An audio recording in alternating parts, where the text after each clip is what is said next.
Radhe Radhe everyone. आज हम राहु के बारे में बात करेंगे। 12 घरों में राहु कैसे इफेक्ट देता है।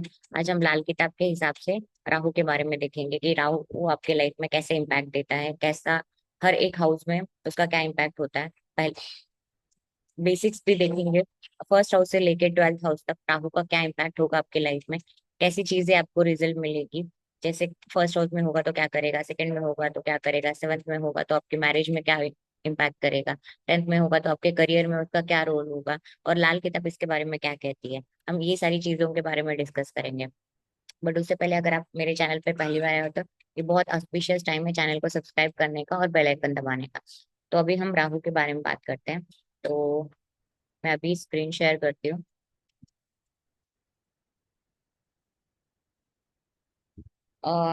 आपको स्क्रीन विजिबल होगी। तो अभी आप ना स्क्रीनशॉट ले सकते हैं। अगर आपको कोई चीजें इंपॉर्टेंट लगती है तो उसका स्क्रीनशॉट ले सकते हैं, या तो उसको नोट डाउन करके रखें या फिर उसका स्क्रीनशॉट लेके लेके रखें। तो राहु के बारे में जानने से पहले हम राहु कुछ बेसिक्स ऑफ एस्ट्रोलॉजी देखते हैं कि जैसे अगर आपको बिल्कुल बेसिक्स नहीं आता है, एस्ट्रोलॉजी का एबीसीडी भी नहीं आता है, तब भी आपको ये वीडियो समझ में आ जाएगा कि बेसिक्स क्या, कैसे देखना है आपको, आपको कैसे समझ में आएगा कि मेरा राहु कौन से घर में बैठा हुआ है। तो अगर आपको बेसिक्स आता है तब भी ठीक है, नहीं आता है तब भी ये वीडियो आपके लिए है। तो अभी आप पहले तो आपके पास ना सबसे इम्पोर्टेंट कोई चीज होनी चाहिए, वो है आपकी कुंडली। तो कुंडली को कैसे लाना है, अगर आपके पास है तो उसको ओपन करके रखें, अगर नहीं है तो किसी भी ऑनलाइन सॉफ्टवेयर में जाए, अपने डिटेल्स डालें, फिर आपको आपकी कुंडली मिल जाएगी। और आपकी जो कुंडली है वो कुछ इस तरह से दिखती है। ये आपका लग्न चार्ट है। तो यहाँ पे ऐसे नंबर्स लिखे होंगे। तो अभी इस नंबर्स को आप इग्नोर करो। ये हाउस नंबर नहीं है, ये राशि के नंबर है। यहाँ पे हो सकता है, अब जैसे यहाँ पे मेरे पास जो चार्ट है इस पे 10 नंबर लिखा हुआ है। हो सकता है आपका यहाँ पे 2 नंबर लिखे, 4 है या 6 है, कोई और नंबर है। तो उसमें से कुछ भी हो सकता है। तो ये राशि के नंबर है, ये हाउस नंबर नहीं है। तो अभी अगर आप है ना, वैसे भी हमें लाल किताब कुंडली कैसे बनती है उसके बारे में भी हम शॉर्ट में डिस्कस करेंगे। देखो, लाल किताब के हिसाब से राशियों का उसमें कोई ज्यादा महत्व नहीं है। हमें क्या करना है, काल पुरुष की कुंडली क्रिएट करनी है। तो अभी अपने आई होप अपने आप की कुंडली ओपन कर ही ली होगी। तो अभी हम देखते हैं, जैसे अभी सबकी कुंडली के लिए काल पुरुष कुंडली ही फॉलो होती है। अब इसमें फर्स्ट हाउस में 10 नंबर हो, 4 नंबर हो, 6 नंबर हो, उससे कोई फर्क नहीं पड़ेगा। तो यहाँ पे काल पुरुष की कुंडली कुछ इस तरह से दिखती है।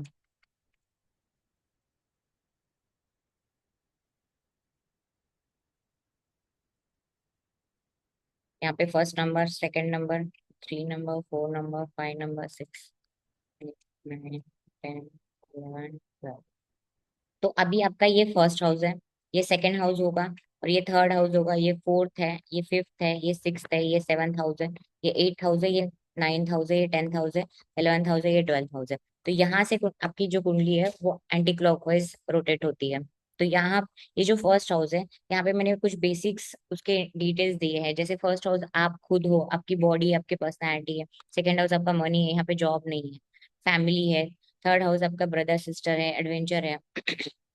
फोर्थ हाउस में मदर है, होम है, व्हीकल है, प्रॉपर्टी है। तो उसी तरह से इन फिफ्थ हाउस में आपका एजुकेशन है, सिक्स हाउस में आपकी जॉब है, एनिमीज है, सेवेंथ हाउस में आपके स्पाउस है, और पार्टनरशिप है। एट्थ हाउस में आपके एट्थ हाउस में सडन गेन्स है।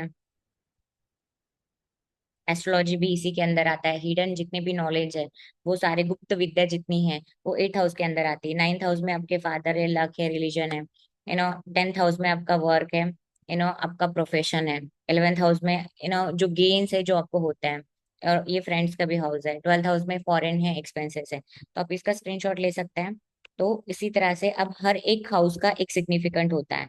तो कुछ स्मॉल चीजें मैंने यहाँ पे मेंशन की हुई है। अभी जैसे आपका जो भी प्लैनेट, अभी जैसे आपकी कुंडली में, फिलहाल किताब कुंडली में, अभी जैसे मैंने बताया कि आपका यहाँ पे कालपुरुष की कुंडली होगी। ये सबके लिए कालपुरुष कुंडली ही यूज होती है लाल किताब में। तो आपका जो प्लैनेट जिस हाउस में है उसको वहां पे एज इट इज लिखना है। जैसे यहाँ पे फर्स्ट हाउस में सैटर्न है, जुपिटर है, मून है, तो उसको एज इट इज लिखना है। सेकेंड हाउस में हमारा केतु है, इसको यहाँ लिख देंगे। यू नो एट्थ हाउस में हमारा राहु है, मार्स है, इसको लिख देंगे। यहाँ पे सन है, मर्क्यूरी है 6 हाउस में, 5th हाउस में हमारा वीनस है। तो इस तरह से हम सारे प्लैनेट्स इसको एज इट इज लिखेंगे। तो ये आपकी बन गई लाल किताब कुंडली। तो ये आपकी लाल किताब कुंडली।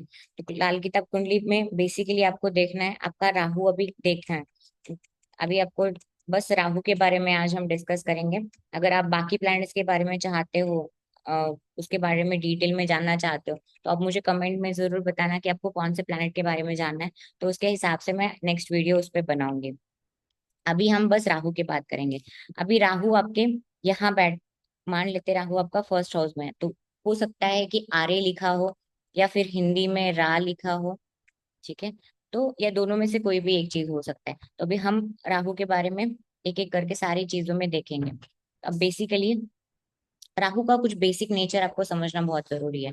जैसे राहु क्या है, इल्यूजन है, इल्यूजन क्रिएट करता है, कंफ्यूजन क्रिएट करता है, भ्रम क्रिएट करता है। जहां पे भी राहु बैठेगा ना, वहां से इल्यूजन क्रिएट करेगा। जैसे 1st हाउस में क्रिएट बैठ जाता है, तो क्या क्रिएट करता है कि अरे मैं ही सब कुछ हूँ, मैं जो करता हूँ सही करता हूँ, मेरा डिसीजन सही है, मतलब खुद के बारे में वो भ्रम क्रिएट करता है। जैसे 1st हाउस में और क्या होता है, उसे लगता है कि यार मेरी जो पर्सनैलिटी बहुत सही है, मतलब जो भी चीज है, मैं राजा हूँ, मैं किंग हूँ, मैं जो सोचता हूँ वही सही है। तो इस टाइप का इल्यूजन वो क्रिएट करता है। हर जिस भी हाउस में बैठेगा उस हाउस के लिए ऐसे करेगा। जैसे 5th हाउस में बैठता है, तो अपने जो लव पार्टनर है उसको लेके लगता है कि यार मेरा पार्टनर सबसे अलग है, मेरी वाली अलग है, मेरा वाला अलग है, ये वाला एटीट्यूड दे देता है।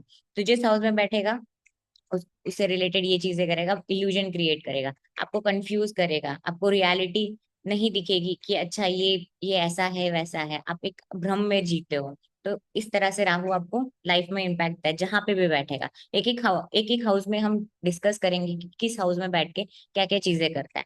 तो बेसिक बस कुछ ट्रेड्स और की पॉइंट्स अगर आपने पकड़ लिए ना राहु के बारे में, तो आपको बहुत इजीली समझ में आ जाएगा कि राहु आपकी लाइफ में कैसे इम्पैक्ट करता है, कैसे आपके लाइफ में वो कैसे रिजल्ट देता है आपके लाइफ में। सेकंड चीज क्या है, शैडो शैडो प्लैनेट है, छाया ग्रह है। मतलब जैसे देखो राहु की कोई बॉडी नहीं है, बस सर है। तो किसी के ना परछाई देख के आप इसको अंदाजा नहीं लगा सकते कि ये छोटा है, मोटा है, काला है, गोरा है, कुछ भी नहीं पता लगा सकते। तो क्या होता है, तो इंसान को ना जहां पे बैठेगा ना, तो वहां पे आपको ना चीजों को लेके ना ज्यादा क्लैरिटी नहीं मिलेगी। अब थर्ड चीज क्या है, आउट ऑफ द बॉक्स। मतलब राहु क्या है, जो कन्वेंशनल चीजें होती है ना, उसको राहु रिप्रेजेंट नहीं करता है। जो भी अनकन्वेंशनल चीज है उसको राहु रिप्रेजेंट करता है। मतलब जो चीजें चल रही है उसको, मतलब उसके हिसाब से वो नहीं है, उसको कुछ अलग करना है। जो मान लेते हैं आपके घर, जिस जिस घर में भी बैठेगा, तो उस चीज को लेके अपना आउट ऑफ द बॉक्स आपके पास है ना थिंकिंग हो जाएगी। जैसे 10th हाउस में है, तो आपके घर में सारे लोग है ना जॉब करते हैं, तो आप बिजनेस करोगे। तो ऐसे इसी तरह से हम हर एक हाउस में भी देखेंगे। बाकी शॉर्टकट से ना जल्दी लेता है, उसको ना ऐसे बहुत ज्यादा ये नहीं करना है कि यार मेहनत करना है। जैसे सैटर्न क्या करता है, काम करता है, उसको मेहनत करना पता है, उसको पता है कि है ना धीरे धीरे काम करूंगा, लंबे टाइम तक काम करना है। जैसे मंगल है ना, उसको क्या है कि भाई मेहनत करनी है, चलो काम करते हैं। ऐसे वैसे है ना इसके भी ट्रेड होते हैं ना, कि ये क्या करता है, उसको शॉर्टकट चाहिए, जो करना है ना फटाक से चाहिए। जो गैमलिंग है ना, वो भी राहु रिप्रेजेंट करता है।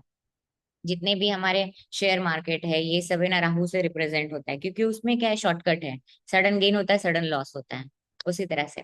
और ये एक्सट्रीम बिहेवियर है। एक्सट्रीम बिहेवियर मतलब क्या, ऑब्सेशन क्रिएट करता है किसी भी चीज को लेके। 5th हाउस में होगा तो आपके लव पार्टनर को लेके, आपके पढ़ाई को लेके, 7th हाउस में होगा तो अपने स्पाउस को लेके ऑब्सेशन क्रिएट करता है ना। ऑब्सेस कर देता है कि नहीं यार इस चीज को लेके ना, अब ज्यादा सोचने लग जाते हो, उसको बहुत अटैच फील करते हो, फिर डिससेटिस्फेक्शन उसी चीज से मिल जाता है आपको। जैसे फिर उसके बाद है ना एक्सट्रीम बिहेवियर है। ओके, एक्सट्रीम बिहेवियर तो ऑलरेडी हो गया। तो इसके अलावा एक और ट्रेड आप है ना यहाँ पे ऐड कर सकते हैं, डिससेटिस्फेक्शन। जिस भी घर में बैठेगा राहु, वहां से आपको है ना डिससेटिस्फाइड रखेगा। अभी राहु के कुछ और चीजें देखते हैं। जैसे आपके जो घर की साउथ वेस्ट डायरेक्शन है, उसको राहु रूल करता है। और वास्तु के हिसाब से आप देखेंगे, तो आपका जो टॉयलेट है उसको राहु रिप्रेजेंट करता है ना। आपके घर में जितने भी इलेक्ट्रॉनिक आइटम्स हैं वो भी राहु रिप्रेजेंट करता है। आपके घर में जितने भी जो भी इलेक्ट्रॉनिक्स गैजेट्स होंगे, आपका फोन होगा, आपकी वॉशिंग मशीन की सारी चीजें, जितनी भी इलेक्ट्रॉनिक आइटम्स हैं, सारे है ना राहु रिप्रेजेंट करता है। और राहु का जो कलर है वो ब्लैक है इन डार्क ब्लू है, स्मोकी इन ग्रे कलर है। जैसे एनिमल में हाथी को रिप्रेजेंट करता है। जैसे अभी आगे जाके हम देखेंगे ना रेमेडीज के बारे में, तब है ना एलिफेंट का काफी जगह यूज होता है। जब राहु की जब भी रेमेडीज करनी होती है ना, तो हमें एक पर्टिकुलर डायरेक्शन में है ना एलिफेंट रख, चांदी का एलिफेंट रखना है। तो आगे जाके जब हम इन रेमेडीज के बारे में डिस्कस करेंगे एक एक हाउस में, तब मैं आपको इसको डिटेल में बताऊंगी कि कैसे करना है। और है ना एयर स्मोक, जो स्मोक होती है ना उसको भी राहु रिप्रेजेंट करता है। इसका भी काफी है ना रेमेडीज में काफी है ना यूज होता है। आगे जाके जब हम रेमेडीज के बारे में बात करेंगे ना, जिस डायरेक्शन में भी राहु होता है ना, वहां पे हम है ना बेसिकली ना धूप लगाते हैं, ऐसे स्मोक करवाते हैं, तो उसको रिप्रेजेंट करता है। जेमस्टोन में ना हम हेजोनाइट को हेजोनाइट मतलब गोमेद को ना रिप्रेजेंट करता है। बाकी नक्षत्र मैंने बस ऐसे ही लगा के मतलब दिए है। लाल किताब में इसका यूज नहीं है, बट आप है ना एक्स्ट्रा इन्फॉर्मेशन के लिए आप रख सकते हो। तो अभी हम क्या करेंगे, एक एक हाउस में डिस्कस करेंगे। जैसे अगर आपका ये फर्स्ट हाउस में राहु है तो कुछ इस तरह से होगा। या तो हिंदी में रा लिखा होगा, या तो इंग्लिश में आरे लिखा होगा। जैसे लाल किताब के हिसाब से जब भी राहु फर्स्ट हाउस में आता है, तो सूर्य को वो खराब कर देता है। ये राहु की बिल्कुल अच्छी पोजीशन नहीं है। जैसे मान लेते हैं आपका फर्स्ट हाउस में राहु है और 10th हाउस में सन बैठ गया, तो क्या करेगा, है ना आपका करियर में प्रॉब्लम क्रिएट करेगा। मतलब जहां जिस घर में भी सन आपका बैठेगा, सूर्य जिस घर में भी आपका होगा, जैसे एग्जाम्पल के लिए मैं बताती हूँ, जैसे राहु यहाँ पे बैठा है और सन यहाँ बैठ गया, सूर्य यहाँ बैठ गया, तो क्या होगा, आपके करियर में बहुत ज्यादा प्रॉब्लम्स क्रिएट होगी। है ना आपको करियर में ना इतनी ये ना मान सम्मान नहीं मिलेगा, क्योंकि सन जो है ना आपका फेम है, आपके ना मतलब जो रिस्पेक्ट है वो है। तो क्या है, आपको काम में रिस्पेक्ट नहीं मिलेगी, क्योंकि जिस घर में भी बैठेगा ना सन, मतलब आपको इतना अंदाजा लग जाएगा कि आपका राहु अगर फर्स्ट हाउस में है, तो देखो आपका है ना सन कौन से हाउस में है, तो उस हाउस को वो खराब कर देगा। जैसे जैसे आप उसके और क्या होता है, फर्स्ट हाउस में बैठ के ना वो क्या करते हैं, खुद से ही बहुत ज्यादा अटैचमेंट होती है इंसान को। अटैचमेंट खुद को लेके सेल्फ सेल्फ ऑब्सेस बोल सकते हैं उसको, कि ना खुद को लेके वो ज्यादा सोचता है। मतलब जब भी किसी से बात करेंगे ना, तो वो मैं ऐसा हूँ, मैं ऐसा सोचता हूँ, मेरे हिसाब से ये है। तो मतलब मैं ज्यादा करते हैं लोग, सेल्फ ऑब्सेस्ड होते हैं। और इनका ना ओवर कॉन्फिडेंस बहुत ज्यादा होता है, और खुद से ही डिससेटिस्फाइड भी रहते हैं। इनको लगता है कि यार मैं थोड़ा सा ना लंबा होता ना तो ज्यादा अच्छा लगता, मेरी नाक ना ज्यादा बड़ी है, छोटी होती तो ज्यादा अच्छी लगती। तो इस तरह से कुछ ना कुछ तो उनको ना सेल्फ ना खुद को लेके डिससेटिस्फाइड रहते हैं। खुद से ही अटैचमेंट है, खुद से ही डिससेटिस्फाइड रहेंगे। अब जब ये सेकंड हाउस में, अब अगर ये राहु अगर आपको परेशान कर रहा है ना, इसका बहुत अच्छा रेमेडी है। अपना चांदी का एक तो स्क्वायर रखो, या तो चांदी की चैन पहन लो गले गले में, तो आपको ये राहु ज्यादा तंग नहीं करेगा। अब जब ये राहु सेकंड हाउस में रहता है, सेकंड हाउस में जब भी राहु आएगा ना, तो ये पैसे से काफी डिससेटिस्फाइड रहता है। और यहाँ पे लाल किताब बोलता है कि ये झूमती हुई किस्मत है इनकी। इनको ना मतलब बहुत ज्यादा है ना क्या बोलते हैं, पैसा भले ही ये बहुत अच्छा कमाते हैं, बट इनको ना हमेशा डिससेटिस्फेक्शन रहता है पैसे से। कभी पैसा आता है, कभी जाता है। इनके साथ है ना ये प्रॉब्लम होती है। तो सेकंड हाउस में राहु इतना अच्छा नहीं माना जाता है पैसे के लिए, तो बहुत थोड़ा प्रॉब्लम क्रिएट करता है। फैमिली में भी थोड़े इश्यूज क्रिएट करता है। अगर आपको ये परेशान कर रहा है, तो उसके कुछ रेमेडीज यहाँ पे लिखे हैं, इसमें से कोई एक रेमेडी आप कर सकते हैं। अब हम बात करते हैं थर्ड हाउस की। जैसे आपका ये थर्ड हाउस है, यहाँ पे अगर आर्य लिखा है या फिर हिंदी में रा लिखा है, तो वो आपका राहु थर्ड हाउस में बैठा है। तो अभी थर्ड हाउस में जब राहु आता है, देखो थर्ड हाउस होता है आपके सिबलिंग्स का, जो छोटे भाई बहन है उनका होता है। अगर और ये मंगल का पक्का घर है। जब राहु थर्ड हाउस में आता है ना, तो राहु और मंगल की इतनी जमती नहीं है, इतना ज्यादा अच्छा बनता नहीं है। तो ये हाउस में जब भी राहु आएगा, तो क्या करेगा, इस हाउस को खराब करेगा। मतलब आपके भाई भाई बहनों के साथ ना बनती नहीं है। एक तो अगर ये आपके साथ रहते हैं, अगर आपके छोटे भाई या बहन आपके साथ रहते हैं, तो उनके साथ बिल्कुल नहीं बनेगी। दूर रहते हैं, या तो मान लेते बन भी रही है, तभी वो घर से दूर चले जाएंगे। तो ये प्रॉब्लम क्रिएट करता है। तो भाइयों के मतलब छोटे भाई बहनों के लिए, सिबलिंग्स के लिए अच्छा नहीं है, प्रॉब्लम क्रिएट करता है। ओके। तो अगर ये राहु आपको परेशान कर रहा है, तो उसके कुछ रेमेडीज मैंने यहाँ लिखे हैं, तो उसको आप कर सकते हैं। इसके अलावा एक और राहु थर्ड हाउस की रेमेडी है, आपको ना दुर्गा चालीसा का पाठ करना है। वैसे मैंने काफी देखा है ये दुर्गा चालीसा का पाठ, जो भी इंसान थर्ड हाउस राहु करता है ना, मैंने अपने काफी क्लाइंट्स को ये रेमेडी दी है और उनको काफी अच्छे रिजल्ट्स मिले हैं। जब राहु थर्ड हाउस में बैठता है ना, तो क्या होता है, ऐसा इंसान ना बहुत हार्ड वर्किंग होता है, और थर्ड हाउस है ही हार्ड वर्किंग का, करेज का है। तो उस टाइम पे क्या होता है, जब आप दुर्गा चालीसा का पाठ करते हो ना, तो आपको करेज मिलता है, वो है ना कॉन्फिडेंस मिलता है। तो जो भी आपके जो हर्डल्स आने वाले हैं ना, वो थोड़े कम हो जाते हैं। आप, क्योंकि ये पराक्रम का भाव है, और दुर्गा चालीसा का पाठ करने से आपको वो करेज मिलता है, आपको काम करने का वो मोटिवेशन मिल जाता है। तो ये आपका बहुत अच्छा है ना, आपके लिए रेमेडी अच्छा है, तो आप ये कर सकते हो। अब अगर आप ऑलरेडी ये रेमेडी करते हैं, तो मुझे कमेंट करके जरूर बताना कि आप है ना, आपको कैसे रिजल्ट मिलते हैं इसके। अगर नहीं कर रहे हो आप, ठीक है, तो अभी आप कर सकते हो, क्योंकि अभी वैसे भी ना आई थिंक 1 महीने बाद है ना नवरात्रि स्टार्ट होने वाली है। तो आप जरूर उसको है ना दुर्गा चालीसा का पाठ करो, और आपके लिए तो ये बहुत अच्छी रेमेडी है। आपको हमेशा नहीं, दुर्गा जो 9 दुर्गा के ना नवरात्रि है, आपको एकदम फेस्टिवल की तरह ना सेलिब्रेट करनी चाहिए, बहुत अच्छे से सेलिब्रेट करनी चाहिए। आप जितने है ना पूजा करोगे दुर्गा माता की, दुर्गा माता के टेम्पल जाओगे, मंदिर जाओगे, है ना, उनको श्रृंगार करोगे। जैसे राहु की एक और रेमेडी होती है ना, नवरात्रि में ना आप है ना दुर्गा माता को श्रृंगार करो, ये बहुत अच्छी रेमेडी है, बहुत अच्छा काम करती है। अगर आपकी राहु की महादशा भी चल रही है ना, तब भी ये बहुत अच्छा रिजल्ट देगी आपको। अब मुझे कमेंट करके जरूर बताना अगर आपकी राहु की महादशा चल रही है, और राहु आपके कौन से घर में बैठा हुआ है। जैसे अभी हम बात करते हैं फोर्थ हाउस की, तो ये आपका फोर्थ हाउस है। अगर यहाँ पे राहु बैठा, तो हिंदी में रा लिखा होगा और इंग्लिश में आर्य लिखा होगा। तो जब फोर्थ हाउस में आता है ना, तो फोर्थ हाउस में ये राग किताब के हिसाब से ये पोजीशन राहु के लिए ठीक होती है। तो यहाँ राहु ज्यादा परेशान नहीं करता, क्योंकि ये चंद्रमा का घर है, और माँ के घर में बच्चा परेशान नहीं करता। इस तरह से राहु राहु यहाँ ज्यादा तंग नहीं करता, बट इतना करता है कि वो घर से दूर करवा देता है। घर से, अगर आप घर से दूर हो, फॉरेन लैंड में हो, तो ये, और ये अच्छी पोजीशन है आपको फॉरेन सेटलमेंट के लिए। अगर आपको फॉरेन में सेटल होना है, तो ये अच्छा पोजीशन है, आप फॉरेन में जा सकते हैं। तो घर से अगर दूर रहते हो, तो आपके लिए अच्छा पोजीशन है, आपको काफी अच्छे रिजल्ट देखने मिलेंगे। अगर आप घर में रहते हो, तो थोड़ा ज्यादा बहुत ज्यादा डिस्टरबेंस क्रिएट करेगा, परेशान होंगे, लाइफ में काफी परेशान होंगे। तो कोशिश करना कि आप ना फॉरेन नहीं, देखो फॉरेन मतलब ऐसा नहीं कि आपको हमेशा ना कनाडा, ऑस्ट्रेलिया, यूएस ही जाना है। आप ना अपने घर से दूर जा सकते हो। जैसे मान लेते हैं, है ना, आप ना महाराष्ट्र में पैदा हुए हैं, तो आप क्या कर रहे हो, दिल्ली जा रहे हो। जैसे आप साउथ से हो, तो आप जा रहे हो है ना मुंबई जाके रह रहे हो। तो क्या हो रहा है, मतलब जहाँ पैदा हो रहे हो वहां से दूर, जहाँ पे खाना पीना कल्चर सब कुछ अलग है, उस जगह जाके आप रहते हो, तो आपको ये अच्छे रिजल्ट देता है। अगर ये राहु आपको परेशान करता है, तो इसकी कुछ रेमेडीज मैंने यहाँ लिखी है, उसको आप जरूर करें। जैसे अब राहु फिफ्थ हाउस में आता है, तो जैसे अगर ये आपका फिफ्थ हाउस है, यहाँ पे राहु अगर है, तो हिंदी में रा होगा और इंग्लिश में आर्य लिखा होगा। तो जब भी आपका फिफ्थ हाउस में राहु आता है, तो ये क्या करता है, आपके राहु फिफ्थ हाउस में इतने अच्छे रिजल्ट नहीं देता है। ये क्या करता है, आपके ना एजुकेशन में प्रॉब्लम्स क्रिएट करता है।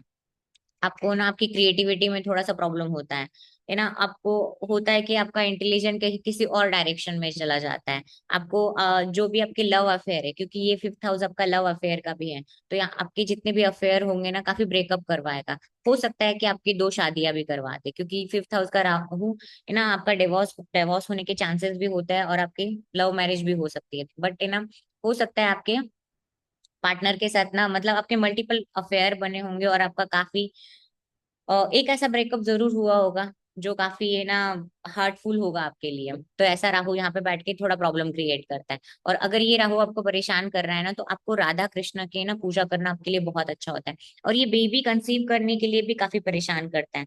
कि क्या होता है, हो सकता है कि आपका मिसकैरेज हो, या फिर है ना डिले हो। तो अगर आपको ऐसी कोई भी परेशानी हो रही है, तो आपको ना राधा कृष्णा है ना गोपाल संतति का जाप जरूर करना है, आपको कृष्ण भक्ति करनी है। ये आपके लिए बहुत अच्छी रेमेडी है। या तो उनकी चैंटिंग कर सकते हैं, है ना, गोपाल संतति मंत्र आपसे ना सर्च करना यूट्यूब पे, आपको मिल जाएगा। आप इसकी जरूर चैंटिंग करें। अगर आपके लव में भी आपको प्रॉब्लम्स आ रहे हैं, तो राधा कृष्णा की है ना पूजा करो, तो आपको लिए काफी सही रहेगा ये राहु फिर आपको ज्यादा तंग नहीं करेगा। आप कमेंट करके जरूर बताना अगर आपका फिफ्थ हाउस में राहु है, तो आपको कैसे रिजल्ट्स मिल रहे हैं। जब ये सिक्स हाउस में होता है, देखो सिक्स हाउस आपका है, जब राल किताब के हिसाब से सिक्स हाउस में राहु अच्छा माना गया है, काफी अच्छी पोजीशन मानी गई है, क्योंकि ये ना शत्रु का घर है। आपके हिडन एनिमीज है, लीगल डिस्प्यूट्स का है, रोग रिपुरिन का घर है। तो यहाँ पे राहु बैठ के आपके शत्रुओं पे आपको विजय देता है। आपके लाइफ में जितने भी चैलेंजेस आते हैं ना, कॉन्फ्लिक्ट आते हैं, देखो यहाँ बैठा हुआ राहु क्या कहता है। अगर आपके कोई एनिमीज है ऐसे कोई शत्रु है, तो वो आप उनसे झगड़ा करने की जरूरत नहीं है, यहाँ बैठा हुआ राहु उनके लिए काफी है। तो आपको जाके उनको रिप्लाई करने की जरूरत नहीं है, यहाँ बैठा हुआ राहु आपको काफी अच्छे रिजल्ट्स वहां पे देखने मिलता है। और ये यहाँ पे बैठ के हो सकता है, या आप हो सकता है कि एमएनसी में काम कर रहे हो, या कहीं फॉरेन सेटलमेंट हो रही हो आपकी, क्योंकि ये पोजीशन भी अच्छी है आपको फॉरेन सेटलमेंट के लिए। अगर आप फॉरेन में जॉब करना चाहते हैं तो कर सकते हैं। बट है ना, ये पोजीशन मिलने के बाद अगर आप इंडिया में रह रहे हो तो एमएनसी में तो जरूर काम करिए, आपके लिए अच्छी है ना पोजीशन है, क्योंकि ये राहु काफी अच्छे रिजल्ट्स मिलते हैं आपको। अगर ये राहु फिर भी आपको तंग करे तो उसके कुछ रेमेडीज मैंने यहाँ लिखे हैं, तो आप इसको जरूर करें। जब सेवेंथ हाउस में आता है, तो जैसे आपका ये सेवेंथ हाउस है, तो यहाँ पे हो सकता है कि हिंदी में रा लिखा हो, आरे लिखा है। जैसे ये सिक्स हाउस है, तो यहाँ पे भी सेम पोजीशन आप देख सकते हैं। अभी तक तो आपको समझ में आ ही गया होगा कि हाउस कौन सा होता है, फर्स्ट हाउस कौन सा है, सेकंड हाउस कौन सा है, थर्ड हाउस कौन सा है। जब ये सेवेंथ हाउस में आता है ना, देखो सेवेंथ हाउस आपका पार्टनरशिप का है, आपके लव पार्टनर का है। तो यहाँ पे बैठ के राहु ना लव रिलेशनशिप नहीं बोल सकते, लव मैरिज करवाने के भी चांसेस ज्यादा है। और पार्टनरशिप में आपकी जो स्पाउस है उसके उससे आप काफी डिससेटिस्फाइड रहोगे, डिटैच फील करोगे। हो सकता है कि आपका ना यहाँ पे देखो, यहाँ पे बैठ के राहु आपके है ना आपको ऐसा बना देता है ना कि ये पोजीशन है ना डाइवोर्स के लिए नहीं बोल सकते, बट आपको कुछ ना कुछ प्रॉब्लम हो सकते हैं, आपके मल्टीपल अफेयर करवा सकते हैं आपके या आपके पार्टनर के, ऐसे पॉसिबिलिटीज जरूर देखने मिलेंगे। बट उसके लिए आपको बाकी कॉम्बिनेशन भी देखने जरूरी है। बस ये देख के आप है ना अपने स्पाउस से झगड़ा मत करने लग जाना कि अरे तुम्हारा तो साथ में घर में राहु है तो तुम्हारा तो अफेयर चल रहा होगा। नहीं, उसके लिए और भी कॉम्बिनेशन देखना जरूरी है। तो सेवेंथ हाउस में बैठ के राहु आपकी लव मैरिज करवा सकता है, आपको हो सकता है इंटरकास्ट भी मैरिज करवा सकता है, पॉसिबिलिटीज है। और यहाँ बैठ के अगर आप ना ट्रेडिशनल बिजनेस नहीं करोगे, कुछ और बिजनेस में हो सकते हो, कि हो सकता है जैसे आपका फैमिली में बिजनेस है रेस्टोरेंट का है, तो आप हो सकता है एक लोहे का काम करो, मतलब ऐसे ही कुछ एग्जांपल बता रही हूँ। हो सकता है कि आप कुछ और बिजनेस करो, आप सीए तो अपना फॉर्म ओपन कर लो, ऐसे टाइप से कुछ भी करवा सकता है यहाँ बैठा हुआ राहु। जब राहु एट्थ हाउस में आता है, देखो राहु एट्थ हाउस में बिल्कुल अच्छा माना नहीं जाता है, लाल किताब बोलती है कि बिल्कुल खराब पोजीशन है ये। और ये अकल्ट का भी है ना हाउस है। तो हो सकता है ना कि आप ना अकल्ट को लेके आपका ऑब्सेशन हो, आप रिसर्च को लेके कोई चीज को आप बहुत ज्यादा डिटेल में आपकी करने की आदत हो, डिटेल में उसको रिसर्च करने की आदत हो, ऐसी आदत आपको यहाँ पे राहु दे सकता है। और ये अकल्ट के लिए काफी अच्छी पोजीशन है। अगर ये राहु आपको परेशान करता है तो इसकी बहुत अच्छी रेमेडी है, आप है ना एस्ट्रोलॉजी सीखो। हो सकता है अभी आप बैठ के मेरा वीडियो देख रहे हो, अगर आपका एट हाउस राहु है तो। और ये पोजीशन पे ना ऐसा बोलते हैं ना कि आपके घर जो टॉयलेट है ना उसमें सीलिंग होती रहती है काफी ना, आपके ना टॉयलेट मतलब टॉयलेट में कुछ ना कुछ खराबी आती रहती है। आप कमेंट करके मुझे जरूर बताना कि अगर आपका एट हाउस में राहु है तो आपके टॉयलेट का क्या हाल है। अब जब ये नाइन्थ हाउस में आता है, देखो नाइन्थ हाउस आपके रिलीजन का है। तो हो सकता है कि आप ना एक तो आपको रिलीजन को लेके ऑब्सेशन हो, या फिर हो सकता है कि आप रिलीजन को मानते ही ना हो, आप नास्तिक हो, या फिर किसी और रिलीजन को लेके ना आप ज्यादा अट्रैक्टेड हो, ऐसा भी हो सकता है। या तो कट्टरपंथी आपके अंदर आ जाती है, या फिर आपके रिलीजन को लेके आपको डाउट आता है। तो कुछ ना कुछ तो यहाँ पे रिलीजन को लेके कुछ ना कुछ आपका इशू जरूर होगा। अगर ये राहु अगर आपका नाइन्थ हाउस में है, बट अगर आपके पास गोल्ड है तो आपका जुपिटर अच्छा है। बट अगर आपने आपका गोल्ड बेच दिया तो आपका ये राहु आपके जुपिटर को बहुत डैमेज करेगा। तो कभी भी कितना भी वर्स्ट सिचुएशन आ जाए, आपके लिए यही रेमेडी है कि आप अपना ना गोल्ड कभी ना बेचें। अगर आपने अपना गोल्ड बेच दिया, अगर आपने सेल कर दिया, तो फिर ये राहु आपके ना जुपिटर की बैंड बजा देगा। तो ये आपके लिए स्पेशल रेमेडी है, आप अपने गोल्ड को बिल्कुल ना बेचें। अगर अपना यहाँ पे राहु है ना, तो आपके फादर के अंदर, या अगर आपके अंदर चीजें नहीं दिख रही है ना, तो आपके फादर के अंदर भी हो सकता है कुछ चीजें आपके फादर के अंदर भी मिल जाए। अगर ये राहु आपको परेशान करे, एक रेमेडी तो मैंने बताई कि गोल्ड को बिल्कुल नहीं बेचना है, अपने पास जितना गोल्ड रख सकते हो रखो, आपके लिए अच्छा है। तो ये रेमेडी कर सकते हो। अब जे ये राहु टेंथ हाउस में होता है। तो टेंथ हाउस में जब राहु आता है, देखो लाल किताब बोलती है राहु 10 में दुनिया बस में। तो इसके हिसाब से राहु की पोजीशन टेंथ हाउस में काफी अच्छी होती है। और ये हमेशा out of the box idea पे काम करते हैं। अगर आप सेम काम कर रहे हो, जैसे मान लेते हैं आपने इंजीनियरिंग की पढ़ाई की है और आप इंजीनियरिंग का ही जॉब कर रहे हो, तो ये राहु आपको बिल्कुल अच्छे रिजल्ट नहीं देगा, बहुत परेशान करेगा। तो आप जिस चीज की पढ़ाई करते हो ना, उस चीज का काम नहीं कर सकते। अगर वो छोड़ के आप कुछ और करते हो, जैसे आप मान लेते हैं टीचर की पढ़ाई की और आप आगे जाके ना टीचिंग करने की जगह अपना आप कंसल्ट कर रहे हो किसी को, या फिर है ना कंसल्टेशन की जगह ना, हो सकता है कि आपने मार्केटिंग का ना एमबीए कर लिया है, एमबीए मार्केटिंग की, उसके बाद आप ना जॉब कर रहे हो किसी और चीज में, है ना, बैंकिंग में जॉब कर रहे हो, कुछ और मतलब बैंकिंग छोड़ के कंसल्टेंट का जॉब कर रहे हो, ऐसे एसोसिएट का जॉब कर रहे हो, इस टाइप से जो आपने पढ़ाई की है उसका काम ना करके कुछ और काम करना है। और ये मैक्सिमम टाइम होता है कि आप जब भी आपका राहु टेंथ हाउस में आता है ना, तो आप कुछ ना कुछ अलग करते ही हो। बट अगर नहीं कर रहे हो तो आपके लिए ये वीडियो स्पेशली है कि आपको कुछ और काम करना है, तभी ये राहु के आपको अच्छे रिजल्ट्स मिलेंगे, क्योंकि आपको बहुत पावरफुल राहु मिला है जिसके आपको ना अच्छे रिजल्ट मिल सकते हैं जब 11th हाउस में आता है।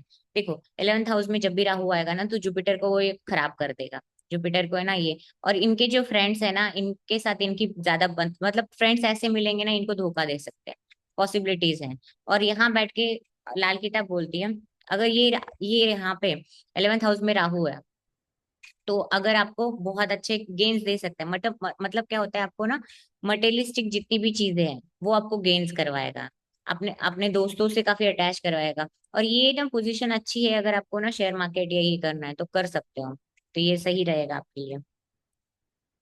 बाकी अगर 12th हाउस में जब भी राहु आएगा, ठीक है, वन मोर थिंग, जैसे राहु अगर यहाँ पे परेशान कर रहा है, तो यहाँ पे मैंने कुछ रेमेडीज दी है, तो उसको आप जरूर करें। देखो लाल किताब के रेमेडीज में हाथी, नारियल, सूखा नारियल, उसके अलावा जौ, इनकी काफी रेमेडीज है। और है ना चांदी, चांदी का भी काफी है ना यूज किया गया है। अब जब ये राहु आपको परेशान करता है, सॉरी परेशान नहीं, 12th हाउस में अगर राहु है, तो आपको देखो 12th हाउस में जब भी राहु आता है ना, तो 12th हाउस में अगर आप फॉरेन में हो तो ये राहु आपको बहुत अच्छे रिजल्ट देगा। बट अगर आप अपने जन्म स्थान पे हो तो ये राहु आपको बहुत परेशान करेगा। मोस्टली 12th हाउस राहु लेके लोग इंडिया में रह ही नहीं पाते, या फिर इंडिया पे नहीं बोल सकते, बट जन्म स्थान पे नहीं रहते, वो हमेशा फॉरेन में ही रहते हैं। फॉरेन सेटलमेंट के लिए ये राहु काफी अच्छा है।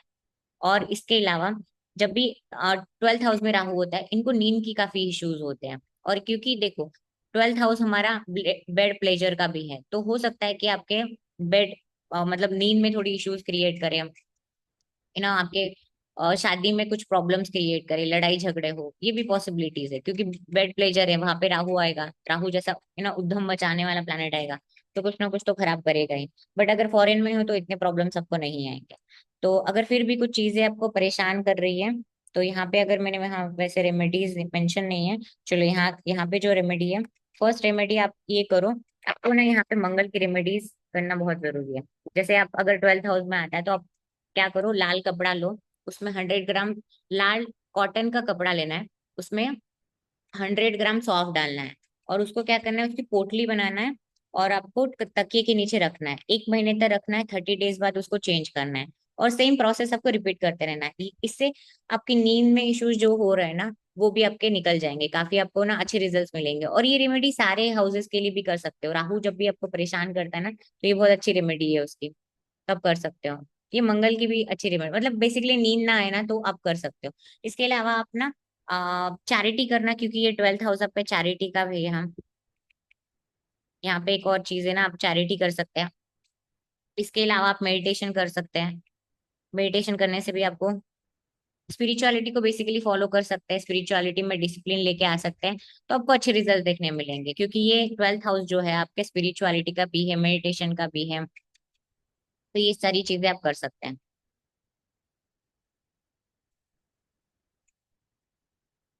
आप कमेंट करके जरूर बताना कि इसमें से आपने कितनी चीजें रिलेट की, और आपका राहु कौन से घर में बैठा हुआ है, आपके आपको राहु के कौन से कैसे रिजल्ट्स मिल रहे हैं, आपकी लाइफ में राहु कैसे इम्पैक्ट कर रहे हैं। आई होप आपको ये वीडियो समझ में आया होगा, मैंने बहुत सिंपल तरीके से आपको समझाने की कोशिश की है। अगर आपको कुछ डाउट्स है या फिर कुछ और पूछना है तो आप मुझे कमेंट करके जरूर बता सकते हैं, और अपना पर्सनल एक्सपीरियंस भी शेयर कर सकते हैं कि मेरा अगर थर्ड हाउस में राहु है तो मुझे कैसे रिजल्ट्स मिल रहे हैं, या फिर मेरा 10th हाउस में राहु है तो मैं कौन क्या काम कर रहा हूँ, कैसे मुझे रिजल्ट्स मिल रहे हैं। तो ये सारी चीजें आप मुझे कमेंट करके जरूर बताना। और इसके अलावा एक और चीज, अगर आप मुझे चाहते हो किसी और टॉपिक पे मैं वीडियो बनाऊं तो मुझे वो भी कमेंट करके जरूर बताना। तो नेक्स्ट टॉपिक हम उसी में किसी से मैं बात कर लूंगी। ठीक है, वीडियो बनाऊंगी नेक्स्ट नेक्स्ट टॉपिक। तो मुझे कमेंट करके आप बता सकते हैं कि आप किस टॉपिक पे चाहते हो कि मैं वीडियो बनाऊं। आई होप आपको सारी चीजें समझ में आई होंगी। तो अभी यहाँ पे हम वीडियो को एंड करते हैं। तो मिलते हैं नेक्स्ट वीडियो में, तब तक के लिए राधे राधे।